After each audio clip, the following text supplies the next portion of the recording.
Hello, everybody. Old Buck Dave again with, you know who? Old Buck Dell. Old Buck Dell. We're both here. Another exciting week, another exciting half hour of thrills and chills and spills ahead of us here.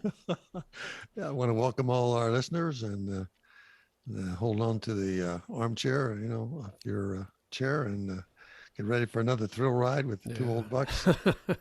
It'll be a slow thrill ride. First gear. Anyway, hey, speaking of breaking news. Breaking news. Go ahead. The Bucks are on Twitter. Believe it or not, folks, the Bucks are on Twitter. We now have a Twitter account. Our Twitter, I guess our Twitter name, our Twitter handle, whatever. You mean a hashtag? Well, it's a at 2oldbucks1. Oh. TWOOLDBUCKS and the numeral 1. I don't know why. I don't know why they gave us a 1 at the end, but that's what I got assigned. So we'll put that in the liner notes. Oh. And so anybody wants to follow us on Twitter. I don't understand all that. It's not exactly a stampede yet. Yeah. I mean, I'm not a big Twitter person. I don't belong to Twitter myself, but yeah, well, you have to enroll. Yeah. I have there's some thoughts that certainly collectively we could agree on to tweet. And we are going to tweet some of those thoughts. Yeah. After they get through the censor, so Dave and Dave down in censorship department. Yeah. So we have some listeners. Let's say we have our one listener decides they want to follow us on Twitter and they have a Twitter account. Mm-hmm. Then do they notify you that they just there's a search box and you just type us in there, 2oldbucks1, and you can say it'll do a search, and then you can click on following, and you'll be following all the late breaking news. I've only posted one thing, and the reaction has been, well, it's less than overwhelming, but we're out there in any case. We're out there. I'm laughing to myself. It's like two old bucks trying to get a handle on technology. Yeah. Yeah. We should have started when we were 42 instead of 72. Oh my gosh, yeah. Well, I noticed we've got one. I'm pretty sure is a scam follower out there on Twitter. Her Twitter name is something like Princess Anne or Princess Mary. It's like, and well, you mentioned something to me about a text message that I didn't follow up with you on. You said, are you getting? Maybe this is a good public service. Yeah, this all fits in here. Yeah, because I think this. What was that about? Okay, I've been getting a lot of text messages lately that appear to be meant for somebody else, and I'll get a message like, "Great time at the party last night," or "Hey, I'll see you at the usual spot, and we're gonna have fun," or How are things over there since the last time we met? Blah blah blah. So it's like, and you look at this and you think, oh, somebody sent this to me by mistake. They hit the wrong digit on their on their keypad. Well, that's what I assume straight away. Anyhow, that's what you assume. That would be maybe a safe assumption. And I simply say, well, this is a mistake, and I hit the block button. Carry on. Well, that's pretty much what I do. I don't even reply, but interestingly, I just came across a story somewhere just a few days ago that this is the latest scam, that people will send you an apparently erroneous text message, and you reply and say, "Oh, it's nope, wrong person," and then they send a nice reply back to you, and pretty soon your text message chat buddies. And a few months down the road, or maybe even a year down the road, after you've got a nice solid texting relationship, they ask for money, or I'm in trouble and I need some money. And it's all a scam. It's a strategic scam, I guess. It sounds like it could be like a job. If you were sending out a bunch of those and you had 100, every day you would put yourself down at the computer or phone or whatever it is and start following up with these things, and you'd just be like working it until you got a string of people sending you $50 here and to $70 there or something. Yeah. So that's a public service announcement there, folks, to be on the alert for these apparently erroneous text messages that they know what they're doing. Yeah, I was going to say that they don't say, "Hey, I'm so and so, give me some money." They very, very slow, maliciously take their time to convince you that they're your friend. They're worthy of your gift card. Yeah, they're your new best friend online. Yeah. All right, listeners, be aware. You heard it on Two Old Bucks. Well, do you want to tell the people about what we're doing to entice followers on Twitter? You mean your idea of establishing a cryptocurrency? Well, yeah. I mean, we talked about this. Well, I can start it. I mean, this is what we agreed on: is we would anybody that wants to become a follower for a limited time only, we're gonna pay you in old buck coins. We're going to give you 1,000 old buck coins. That's our newly minted cryptocurrency. Our newly minted cryptocurrency. It doesn't even have to be on paper just to do that. It's a cryptocurrency. You can just say it. Yeah. Look at it. Listen, there's no blockchain, none of that crap involved here. So we're not burning down trees. We're not burning coal. We're not sucking enough energy to power Normalville for the next 50 years. So. Okay, I will say this that if anybody begins a tweet operation with us, or even wants to have an opinion on something that they email to, you can say, "Hey, well, Mr. X has got 2,000 old buck coins, OBCs, right? OBCs. 2,000 OBCs, and when you get to 100,000, you can redeem them for what?" That's to be determined. A free opinion on a free opinion. Yeah. Anyway. Well, I don't know about that, but anyhow, give it a go. I don't know about it either, but it's about as legitimate as 80% of the cryptos that are out there already. That actually are considered legitimate, huh? Some of which have gone up in flames already, and the issuers are sipping margaritas on a Caribbean island somewhere. Anyway, we only got it. Go ahead. Give me your thoughts. I had a thought on this. I just looked at. Talking about text messages. I got a text message from an eye doctor, and I just chuckled about this when we was talking about earlier. I forgot to mention it to you. I got a text message from an eye doctor that you have to register online. Are you going to be there for the appointment? And then they sent. You do that, and it says, "Okay, fill out these forms." And I'm thinking to myself, I'm going to the eye doctor because I can't see well, right? Yeah. So now he want me to do all this stuff it's like, how do you hold a magnifying glass in one hand on the phone, and try to type in with the other hand to fill in all these forms? So I said, to hell with it. I'm just going to go there half an hour early and fill it out in pen, in 1-inch letters or something. So sorry I prevaricated there. So prevaricated. That reminds me, though. I've got an eyeglass problem myself, a vision problem. I have tried ordering eyeglasses online. All right, I thought you were brave to do that, by the way. I really, really did when you mentioned that to me. Now, you would think that somebody would wise up after a couple failures. I just went through an experience with the third online eyeglass company. What do you actually order? Well, you key in your prescription, then you have to also key in how far apart your pupils are and stuff like that, and da-da-da. So, and I do all that. Yeah. And then I get the glasses, and, I'm wacky-eyed, or they won't stay on my nose because, they're made for a gorilla instead of a human. I don't know.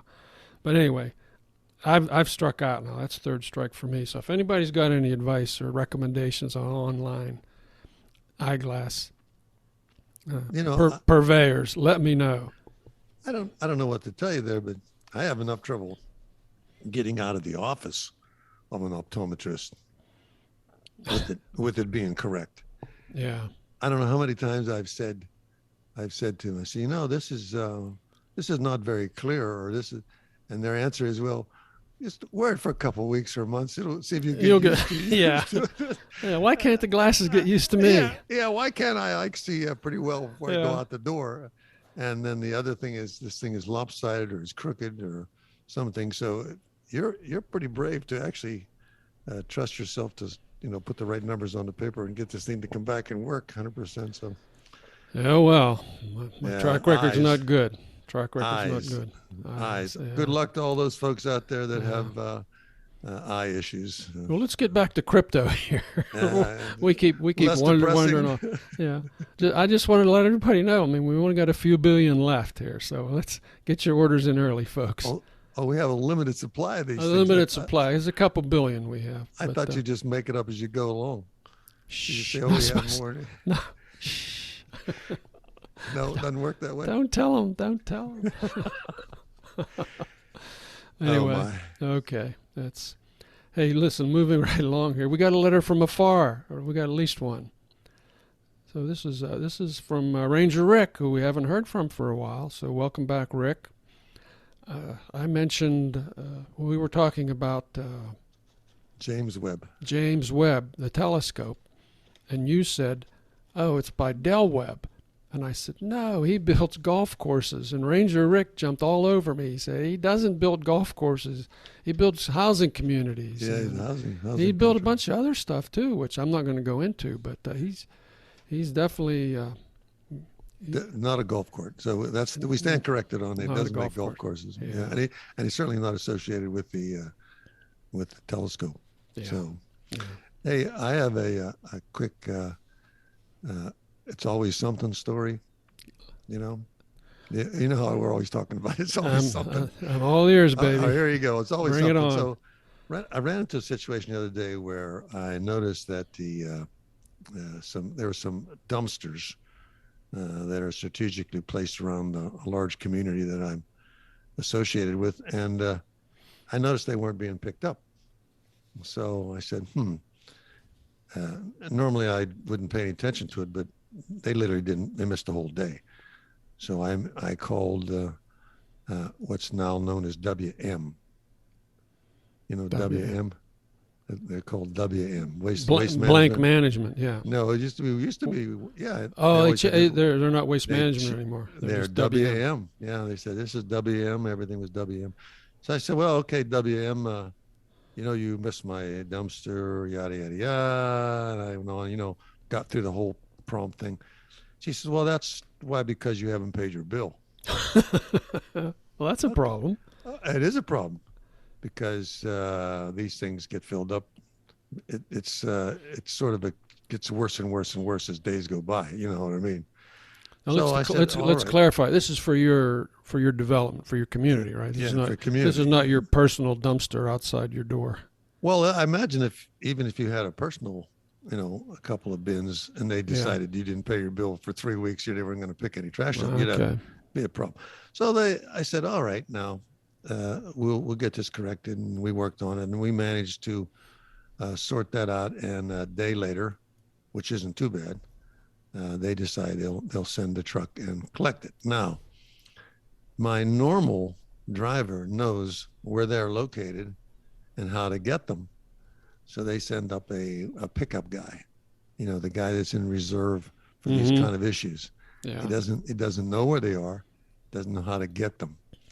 So I'm waiting for him. I happen to be near the entrance, and I'm watching for him as he finally comes. I'm trying to catch up to him. So I said, no, these you have to do this, this, and this, and these are over here. He said, okay. So he goes to pick the first one up and tips it over. Oh, no. Turns it upside down. I mean, that thing weighs 2,000 pounds full on the ground. So he's trying to tip it back up. And as he does it with the truck and he's pulling on and pushing on and banging it around, he smashes the dumpster pretty much to bits. Oh. So finally managed to get it standing up and empties it, but it's pretty much useless now. It's so beat up, they'll have to replace it. And then he goes around and gets the other ones empty. But I mean, what an ordeal waiting for that.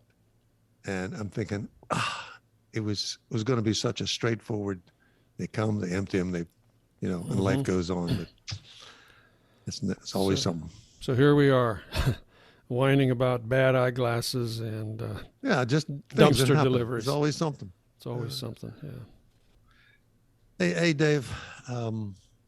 There was an interesting thing happened from one of our listeners that I think certainly qualifies as a public service announcement, but I think it's something we should mention since we have a little platform, a little voice maybe, and who knows, might help somebody out there. Have you ever heard of Lewy body dementia? Well, not until recently. Not until this listener made us aware of of a little bit about it. I think we ought to read her letter. What do you think? I think so. Would you like me to read the letter? I would like you to read a letter, and anybody that's listening to this, this is really a serious note from the old Bucks. Totally serious here. Totally serious about this kind of a situation. So let's read the letter that she wrote, which I think explains better than we can. And it's something that you friends or family may be suffering from, some form of dementia, and we got to talk about it. And most people, when you think dementia, you think Alzheimer's, but there's this other major form of dementia that she just made me aware of, and you as well. So this is a story that she sent in to us. She was, I think, very, very brave to share this with us. And so we really appreciate it. So thank you, Vintage Vixen listener out there. So this is her story. Quote, I just want to increase awareness because many people suffer for years without the correct diagnosis. The early signs can easily be missed, and although there is no cure, treatment can greatly improve the quality of life. Robin Williams was not diagnosed until his autopsy. This is also what Ted Turner has been diagnosed with. It is more common in men than in women. The average survival rate for Lewy body dementia is 5 to 8 years after diagnosis, and we are in year 6. I don't know if it might be too much of a downer for your podcast, but I am doing what I can to let people know about Lewy body dementia.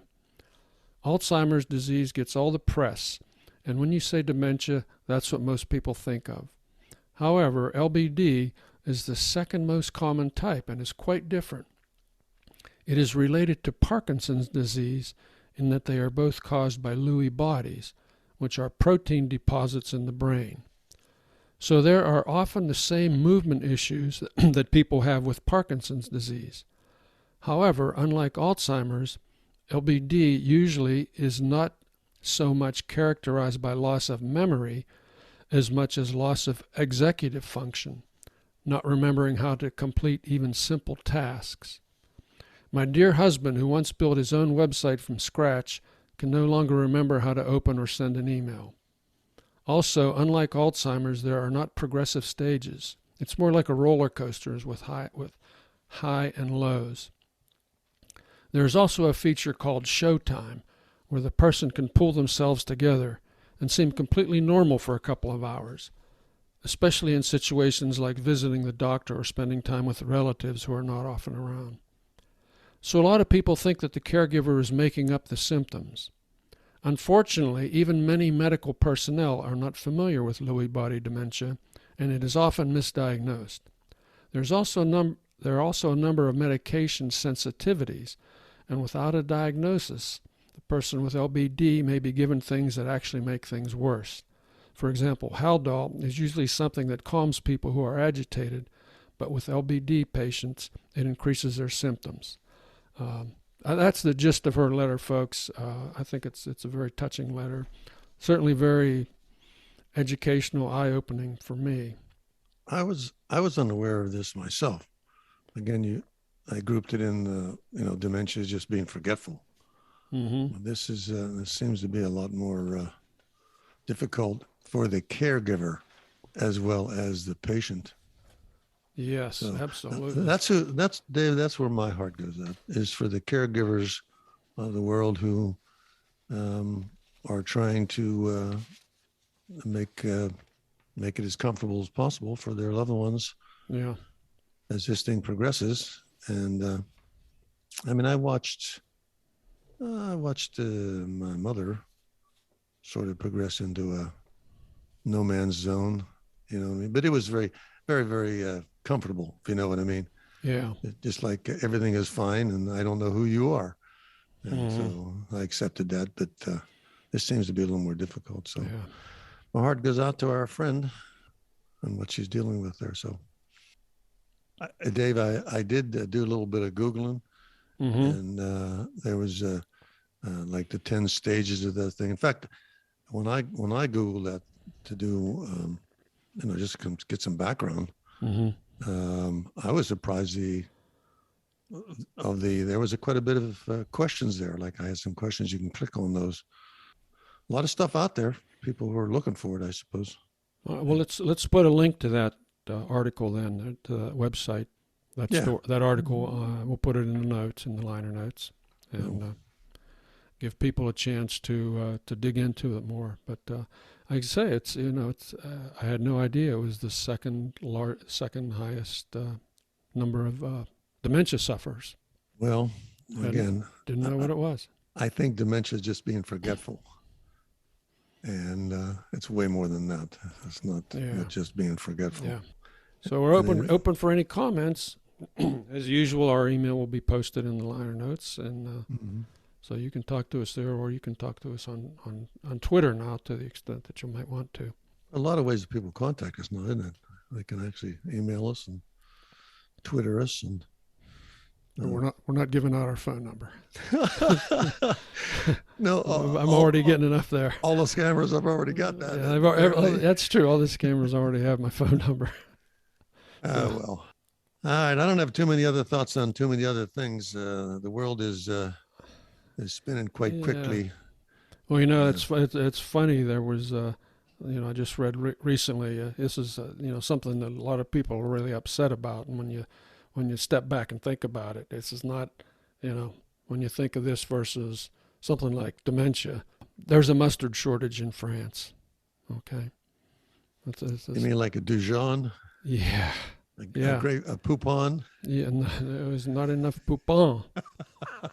It turns out they get their they like the Dijon seeds, the Dijon mustard, and they get those dark Dijon seeds from Canada.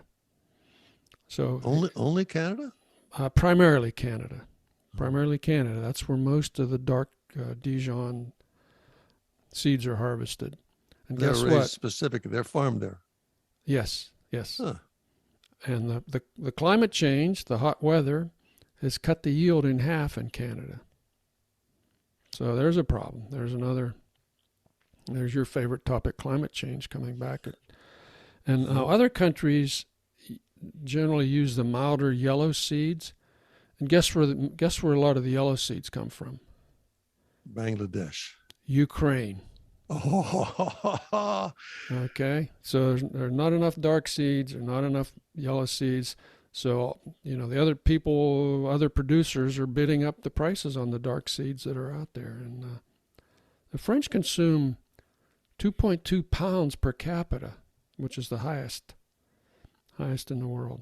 They must use it to dip stuff in, dip their French fries in. They must smear it on themselves or something. I don't know. But hey, let them eat cake, baby. If they don't have any mustard, that's what I say. That is an interesting. I mean, I know about shrinkage, and then you talk about raising prices, but the climate thing is throwing things out of whack. And there was I think they said sriracha. Sriracha is like a red. Sriracha. Oh yeah, sriracha sauce. Yeah. Yeah. Well, they said there was a problem with the peppers or something that they were making with that. Right. And there was a shortage on those things. So all these things, I mean, you got to accept that climate change is definitely changing something.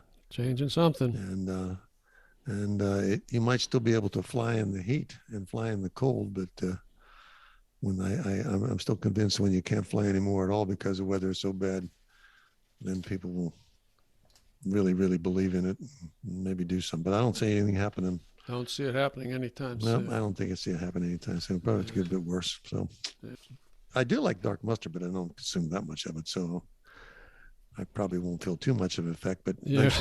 eventually you'll get something's through going it. to happen. I'm going to get it caught up as a, Yeah. my favorite thing is not available anymore. Yeah. What am I going to do? What Oh are you going to no. do? That's probably about where I am today here, unless you want to talk about snails. Oh, I was going to tell you, I was Googling earlier about cephalopods. No, gastropods. Gastropods. I don't know what this cephalopods, I think, are a sea creature. But a gastropod is a giant snails, I understand, in Florida. Okay. So I thought that was funny. Why I find that to be funny is they can get here simply because the pet trade can import them. Giant Like, snails. yeah, Now, they these can are like import. pets? So Well, people apparently have some people want a giant like a snail as a pet. low maintenance pet, huh? You don't have to But take it they're out at night. super destructive, and some of these things. I mean, So everything. it's like becomes an invasive species kind of thing. Exactly, exactly. Yeah. There's only one in one. Remember we were talking about the little bug that saved the almond trees or in California that actually Yeah, worked. yeah, Otherwise, yeah. everything else that we've imported escapes, gets into the local environment, overwhelms the natural Yeah. system, and the next thing you know, we have this giant, pest issue. So these snails are one of them are out there. They're back again, and like the boa constrictors in the Everglades, and oh well. Yeah. That's that reminds me of something. This is kind of a funny story from our youth. My next door neighbor when I was growing up had collected tropical fish, so he had these fish tanks in his house with all these exotic fish, and then he built an outside pool, okay, for the fish, a fish Pond. a little in-ground fish pool for tropical fish, and he had quite an assortment in there. It was pretty impressive. And I was walking home from school one day, and it had been a rainy day, and there was a bunch of snails had crawled out onto the road. And I thought, oh, this is great. I'll just collect these. I'll put them in Tom's outside aquarium thing there, and it'll be wonderful. And they killed all the fish. The snails killed all the fish. I don't know. Well, I don't know if I just introduced a toxin or poison or I don't know, but he was not happy. well, the snails are very apparently pretty destructive, especially these giant They definitely ones. destroyed all those exotic fish. So. Yeah. Well, that's the status of the world right now. That's the status of the world today. Say everybody, thanks for listening, and give some if you can help in anywhere with this, making people aware of this Lewy body thing. We appreciate that. And the old bucks we haven't been too wild and crazy today. I think we probably did more of a public service announcement than anything, which always makes my heart glad. So yeah. So we're still. I'm sorry. Go ahead. I was saying with that, I'd like to say, stay well and goodbye. And this is old Buck Dave behind him saying, our email is still buckstwooled@gmail.com, and now we have our new Twitter at 20bucks1. Give us your thoughts, folks. Looking forward to more letters from afar, be they digital or whatever. So take care. This is Dave saying adios.